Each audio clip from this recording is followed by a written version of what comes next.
Wow. Wow.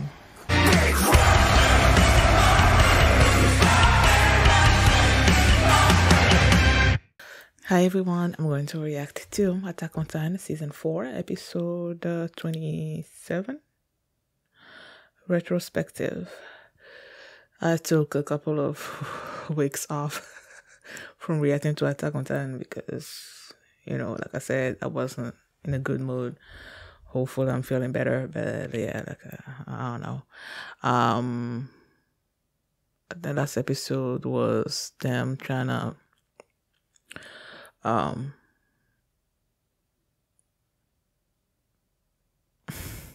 what's the word I'm looking for? Trying to trick Flock into releasing the engineers for the boat, and the episode wound up with Connie killing their friends. So yeah, that's where I ended it. And before we get into this episode, if you guys have my reaction, please give it a thumbs up, subscribe, and please consider supporting my Patreon at patreon.com/feeling. And now let's start this episode, and here we go.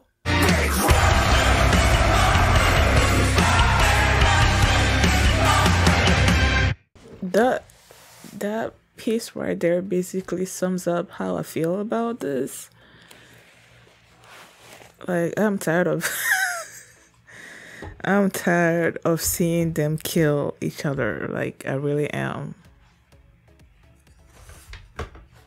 So tired of it.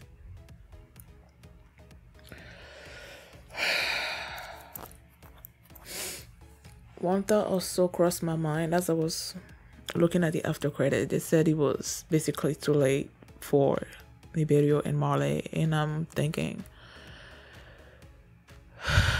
I was thinking throughout this episode that whoever wrote Attack on Titan, the show started with Eren wanting to be free, wanting to destroy all the Titans, and then he discovered that Titans were actually people, and then he discovered that it was other people that were trying to destroy them.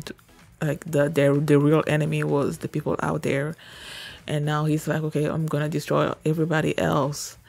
And now the people that he's been fighting with in order to achieve this goal of freeing Paradise, these people have turned into his enemy basically. And now it's like they're working together. Eren now being this threat has brought this to warring countries basically together in order to stop him. And I'm like, this is probably what the author, whatever, was trying to do. Like, the only way in his or her mind to stop this conflict basically is by having these two warring countries uniting against the common enemy, and maybe through that they will find some kind of understanding about each other, and then that will stop. And then in the back of my mind, I'm thinking, okay, but there are still other countries out there that hates the Titans, aren't there? But then during this final scene, when they were mentioning the fact that Marley was also going to be destroyed, and if I remember correctly, the main country that has been against Paradise has been Marley, because of the history, that's the 2,000 years history that's been between them. So I'm thinking, okay, if Marley is destroyed, then a big chunk of the people that were against Paradise has been eliminated, and maybe the other countries, whatever, are gonna be like, okay, we had those two people, Marley, and come together to stop Eren. And if the big threat of Eren is gone, that there's no need for us to go to war against Paradise anymore, or something rather. I don't know where this is headed. But like I said, having been spoiled, I'm still not happy with the way Eren is gonna end. Like, that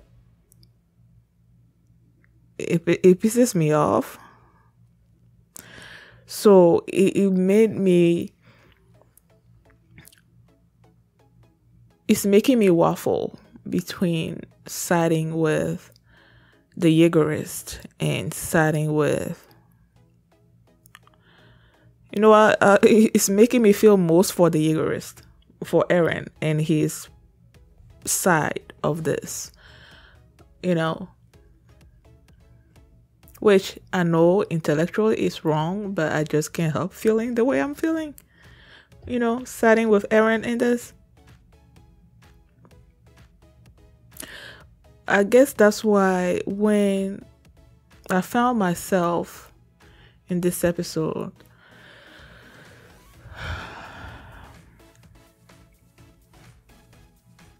admiring Flock, even though, like I said, for most of this show, I've been like on this hatred of this guy and wanting him to die. In this particular episode, the way his mind was figuring out what the other people were trying to do, like when he saw everybody trying to trying to lead the engineers and those people onto the ship, and he's like, they were out there in the middle of battle, and he's like, why are they doing this? And then he's like, okay, oh, they must be trying to get into the boat, so we need to stop that from happening. And at first they were concentrated on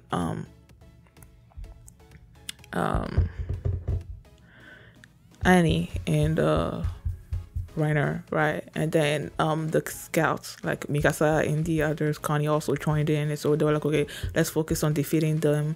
And then when he saw that they were trying to get the boat, like they were trying to service, he figured out that they were trying to service the boat on the mainland and whatnot. So he's like, okay, we gotta do everything that we can to stop this boat from leaving. And that action scene where he was flying on the roof, and I think he went past him and Hanji faced each other at first, and then he went past Hanji, and then I think he went past Peak as well. And you know, that whole thing, I'm like, wow. So he basically faced Hanji, and then I'm not saying he defeated her, but he got past her, and then he got past Peak as well. You know, that moment was, I'm like, you know, all this time I've been seeing him as this homicidal maniac, you know, but that action scene, I'm like, I appreciated that when it came to him. And then, of course, Gabby, who's always the one that shoots people down, you know, she shot him and basically made him miss the boat when he shot at the boat and whatnot. So yeah, we didn't actually see him die. We saw him fall. He was shot and he fell, but we didn't see him die or anything. So I'm gonna assume that he's not dead. At one point, Reiner and Annie were just like getting destroyed, and then Gold. Oh my goodness. What's it called? Trying to see. At this point of the game, trying to see if Colt was the little brother with the new. See, I knew I missed the name. Falco. Oh my goodness. Falco. Falco was like, you know, I need to do something. You know, he's the Jotan. So he decided to join the battle. At first, not that at first. Pig tried to dissuade him from doing that because, you know, the first transformation really doesn't go well. But, you know, he didn't care. He jumped into battle and he was stabbing himself, but he wasn't transforming. And then there came a point where he did transform.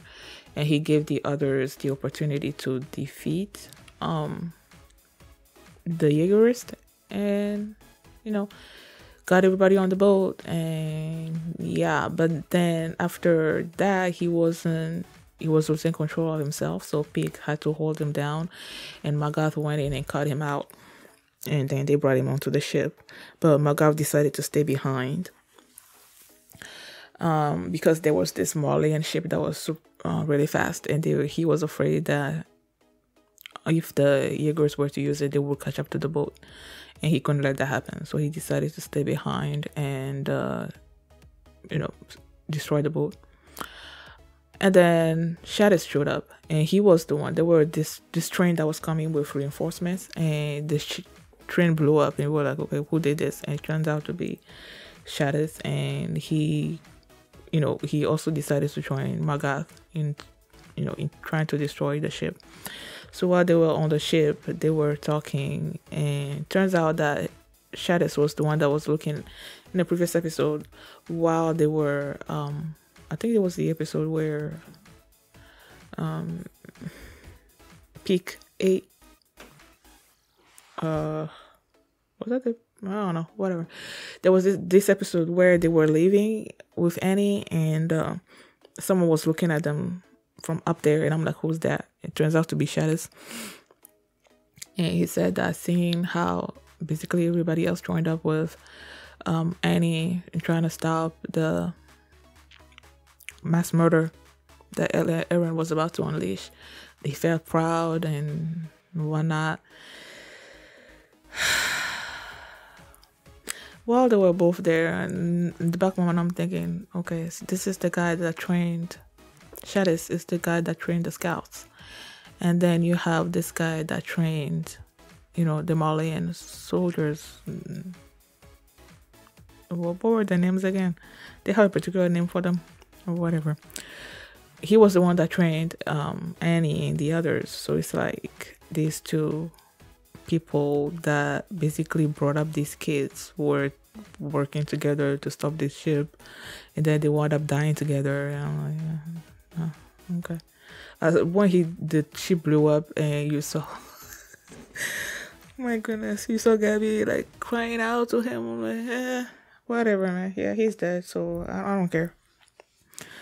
Even with that, it's like I don't care. It's not like I had a particular attachment to Shadis, so his death didn't really do anything for me. But yeah, what else happened this episode?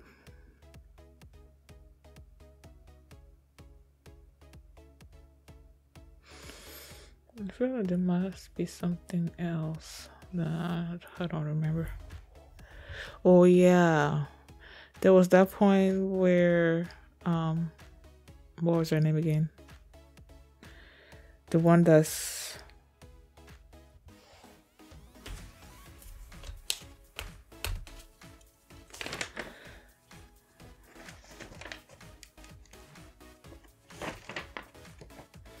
like Zeke's woman. Why am I forgetting her name? Whatever. Yelena. Yelena. She turned to look at Levi and was like, you can't really stop the violence or something or other. I don't know. And I'm thinking, okay, when is Levi gonna come into play? I know he's injured, and for now he's just laying there and whatnot. But I'm like, there has to come a point where he will join the battle as well. So yeah, I feel like not. I feel like I know. I will be feeling, I will be in my feelings when I'm watching this episode, but then I will see Levi, and there will be, this little joy that comes over me as I'm looking at him. So I'm like, he's the only one basically that's giving me some kind of joyful feeling as I'm watching these last few episodes. But for the rest of it, I'm just like, whatever, man. I feel like you guys are not gonna be enjoying this last few I'm not saying chapters. These last few episodes, you guys are not gonna be enjoying my reactions to them. Like, I can tell, because like I said,